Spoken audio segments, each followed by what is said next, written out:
Hey, Grandpa, you need a hand with that museum piece. Or are you just polishing it for another 50 years? That's how it always starts, right? Some young kid with too much swagger, a voice bouncing off the hangar walls like he owns the place. Not a clue who he's talking to, not even a flicker of respect for what's come before. But George Patton, 87, stooped, wiry, steady as a sunrise, just kept working that slow circle on the Mustang's gleaming skin, the same way he had for decades, like the world outside could wait until the job was done and that silver fuselage was perfect. No matter who was watching, that he felt the stares prickling his back, heard the low laughter, the shuffle of boots on polished concrete. 3 young airmen, Torres out front, his name stitched proud above his pocket, plus a couple buddies who were already making cracks about grandpas and model kits. They didn't get it. To them, this hangar was a monument to speed and steel and the future. F-22s and F-35s lined up like wolves, hungry and new. But here, tucked in Bay 4, was a ghost from another war, a battered, beautiful P-51 Mustang with valiant lady curled in paint beneath her cockpit, the kind of bird you only see in black and white newsreels or in the hands of old men who remember when flight wasn't guaranteed and coming home was a roll of the dice. Torres puffed his chest, getting closer, that tone all bravado. You got a work order for this, old-timer? This is a restricted area. George just finished his slow wipe, watching their reflections in the polished aluminum, their shapes bending and warping in the metal, the afternoon sky outside, so bright it hurt. Silence, for him, was a weapon, one forged in patience and 1,000 little humiliations, not weakness, and it made the kids edgy, like maybe the old man knew something they didn't. Torres got tired of waiting, so he snapped his fingers, demanded ID, said, "Come on, we don't have all day," as if George was in their way instead of standing exactly where he belonged. George straightened up, each movement stiff, every joint protesting. But he faced them anyway, pale blue eyes that had seen more dawns than they'd ever dream, a gaze that made Torres falter for just a second, his rehearsed arrogance slipping as he saw, maybe for the first time, the depth behind those eyes. Out came the wallet, the same battered brown leather he'd carried since Eisenhower was president, fingers moving slow but sure. And as Torres snatched it, the other mechanics nearby, guys used to fifth-generation jets, looked over, drawn by the tension thick as oil in the air. Torres was showboating now, flipping open the wallet, fishing out a yellowed black and white photo. Boys too young to shave, standing in front of this very Mustang, grins wide as runways, and something in that photo made even the loudest of the young men pause. But then Torres found the silver pin, combat pilot wings, heavier, older, marked with a star, a relic he didn't understand, fingers tracing history without respect.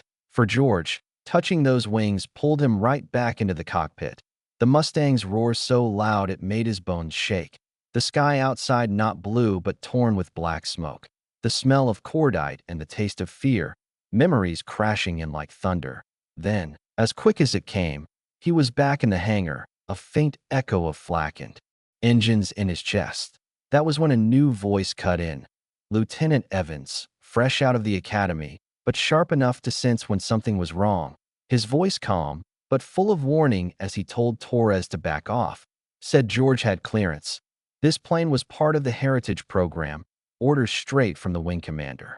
You could see Torres deflate, losing ground. But still, he clung to his little show of power, making cracks about photos and grandkids, reaching for the last scrap of authority, but it slipped through his fingers the second he tried to pocket George's wallet. Too far, and everyone in the hangar knew it.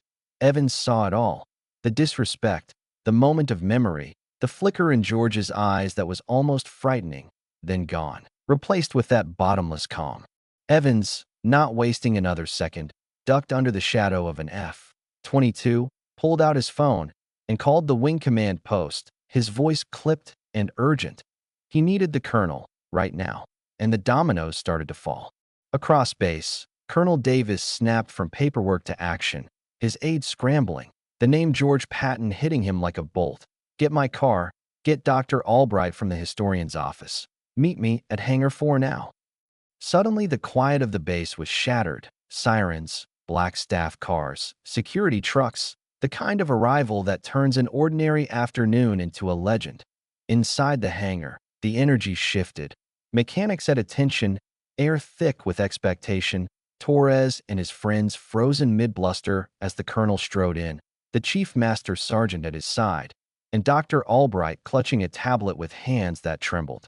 Colonel Davis didn't waste words. He saluted George Patton, the sharpest, most genuine salute of his career, and turned the full weight of his rank onto Torres. "Do you have any idea who you're speaking to?" he thundered, voice echoing. And then, with a nod, the historian began to read. George Patton, Triple Ace, Medal of Honor, Hero of Bastogne, the very man whose story filled history books and, more importantly, had bled into the walls of that hangar with every memory, every scar. You could feel the shame rolling off Torres in waves as the room learned the truth, not just about George, but about the cost of arrogance, the price of forgetting where you came from.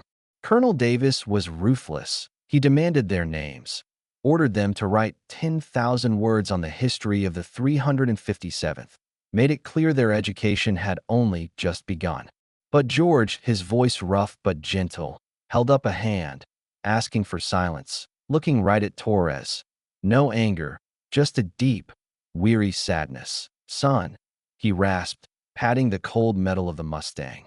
"This isn't just a machine. She's a promise.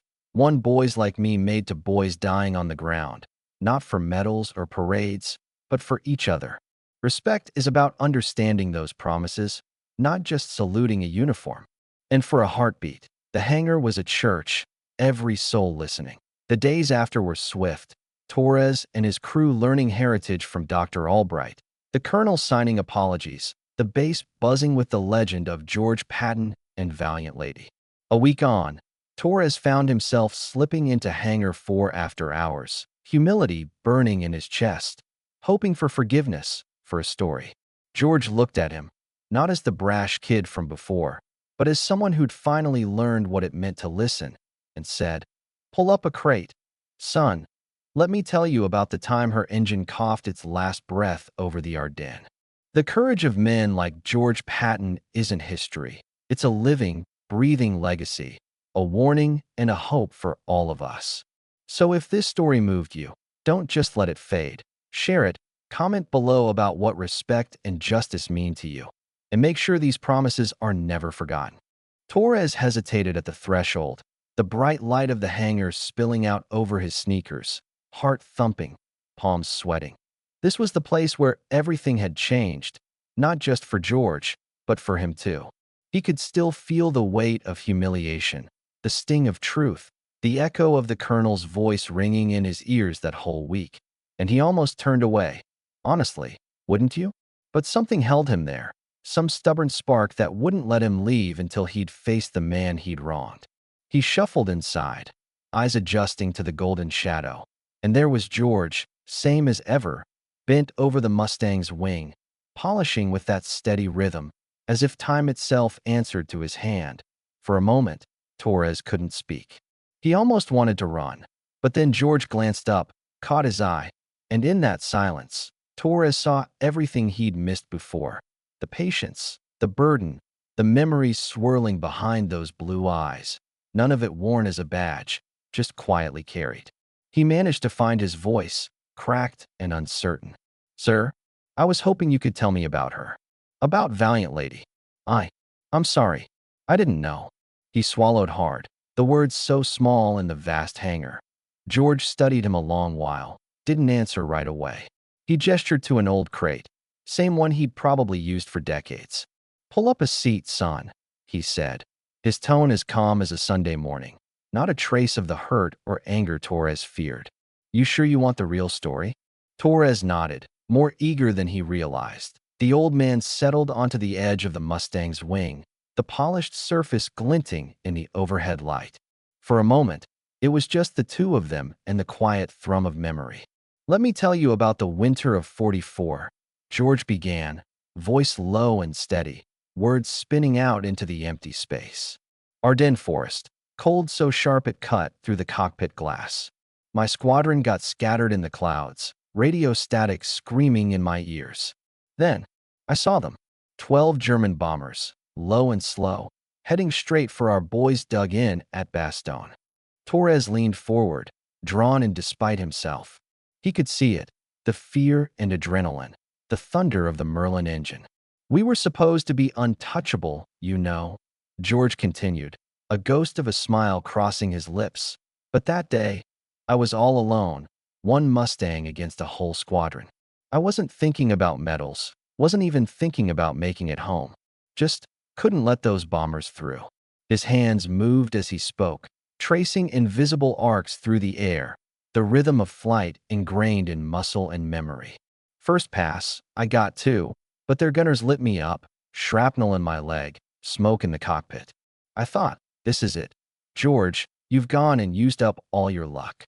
He chuckled, that old man sound halfway between a laugh and a sigh. But I stuck with him, tore through those clouds like the devil was chasing me, and somehow, I scattered the rest. Landed with barely enough control to keep her wheels down. Torres sat there, silent, the arrogance long gone, replaced by awe. He tried to imagine himself at 20, facing death with nothing but steel and willpower. That day, George said, his gaze far away, wasn't about being a hero. It was about keeping a promise. You ever make a promise, Torres? One you couldn't break, no matter what. The question hung in the air, heavy as the scent of old oil. Torres nodded, softly. My brother, he whispered. He's in the army. I promised him I'd look out for the guys here, never let him down. Guess I forgot that for a minute. George nodded, not judging, just understanding. It's easy to forget. The uniform can make you think you're invincible, but it's the people you protect that matter, not the rank. He let that sink in, then changed course, a twinkle of mischief lighting up his face. You want to know a secret? He asked, dropping his voice as if sharing a classified mission. This old bird, he said, patting the Mustang's wing, once flew a general's piano halfway across France just so his men could have a dance. True story. War's hell, but you gotta find the music where you can. They both laughed, the ice broken, the past and present blending together in the hum of shared humanity. Just then, the hangar doors creaked open again. Unexpected, a little girl skipped inside, maybe 9 or 10, hair in braids, clutching a sketchbook. Grandpa George, she called, waving, and both men turned. Torres blinked, caught off guard by this new presence. George's face softened in a way Torres had never seen, pure warmth and pride. This here's Ava, George introduced. She's the real reason I keep coming back. Keeps me honest. Ava grinned at Torres, fearless. Are you the one who was mean to Grandpa? She asked, blunt as only a child can be. Torres flushed, searching for words, but Ava just nodded. Good. Say you're sorry, then help me draw the plane. And just like that, the whole mood shifted. Shame replaced by a sense of hope, possibility, a chance to make things right. The three of them gathered around the Mustang. Ava sketching, George narrating wild tales of sky and survival.